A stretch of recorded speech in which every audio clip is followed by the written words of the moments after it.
नाज़िन Sita road में आम वापे जी शहर में गाटे ट्रोड़ इजाफे गरीब तबके जी चेल चिबी करे छड़ी है। नाज़रीन पोरियत लंघण काटण ते मजबूर आहिनि। पोरियतन आवाज़ न्यूज़ सीता रोड के रिपोर्टर राजा चन्ना सां पंहिंजा वीचार इन रीत वंडिया।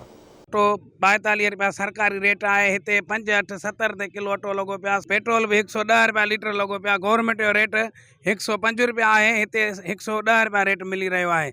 इमरान खान के घुर्जे ते कुछ सस्ता करे की ॾिसो 240 रुपया किलो लगो पिया। हर शे महंगी लगी पिया। जेका 100 रुपया किलो शे होंदी उहा हिमल 300 रुपया किलो थी वही आहे। अन्न जो वठी आहे तक़रीबन हीअं वठी 1100-1200 जे हिसाब सां।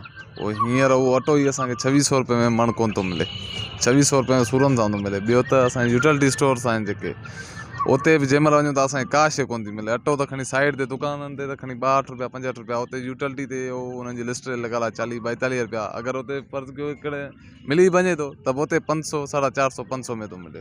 खंड चढ़ी वई आहे 110 रुपया किलो खंड थी वई आहे। कमायूं 300 रुपया। 300 में कहिड़ी पूरी कयूं असां? बीमारी आहे, नंढड़ा बच्चा आहिनि, गॾा गाॾा वाहे वाहे असां सफ़ाई ते मरी विया आहियूं।